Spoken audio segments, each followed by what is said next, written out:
Craig breaks the mould for James Bond because he's the first blonde, but his masculine charisma more than qualifies him for the part. Craig's first Bond film, Casino Royale, returns to the very first Ian Fleming book, which details how the secret agent became the ruthless James Bond.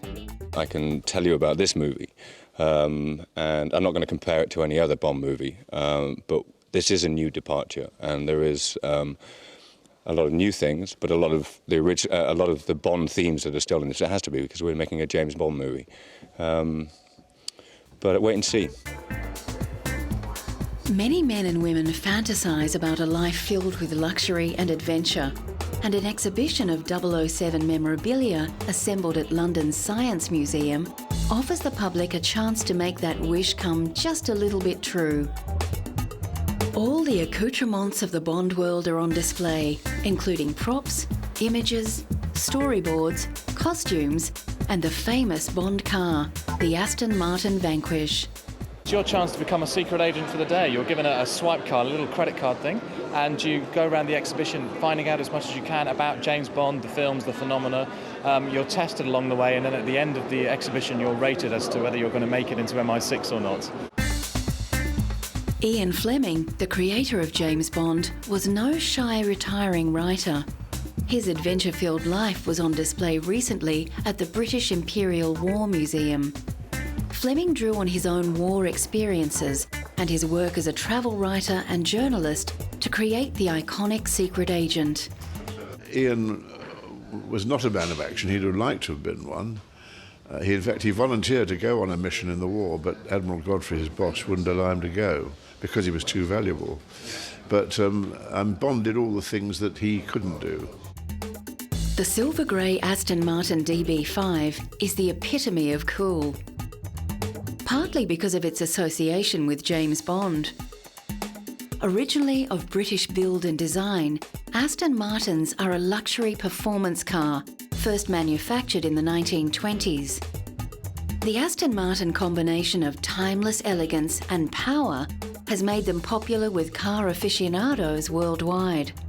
Despite financial concerns and a number of takeovers, including Ford, the car continues to be manufactured today, with Aston Martin recently opening a dealership in Beijing to take advantage of the new moneyed Chinese consumer.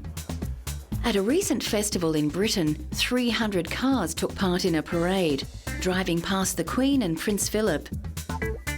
9 decades of the beautiful car help illustrate the continuing qualities that have kept Aston Martin on the timeless classics list. The fact that it's still here looking pretty good, really, after all those years, a lot of years of neglect, I think speaks well for the solidity and quality of Aston Martins. I think that's what people love about them.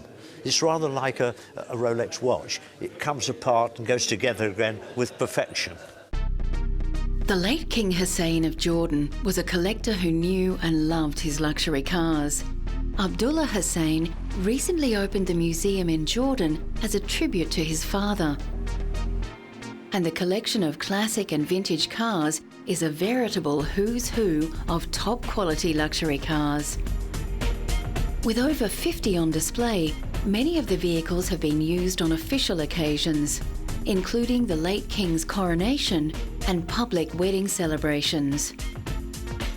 One car that can safely lay claim to the label timeless luxury is the German-built Mercedes-Benz. The choice of kings and the rich the world over, King Hussein's 1968 Mercedes 300 has a special story to tell. In this Mercedes, King Hussein survived a failed assassination attempt in Suela, and thank God no one was wounded and nothing happened to the car.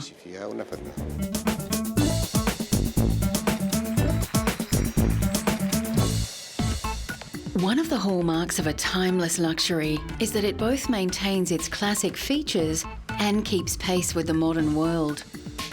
Mercedes are prized for their design elegance and on-road performance. But Mercedes-Benz has also introduced many safety and technological innovations that have been incorporated into other cars.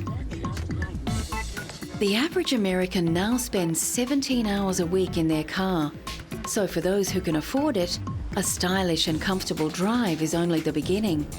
For Mercedes-Benz, electronic gadgets help differentiate their brand. GPS navigation has been standard in Mercedes since the early 1990s. And Bluetooth connectivity has been in the C-Class Mercedes since 2007. As for music selection, it's goodbye to the old CD player.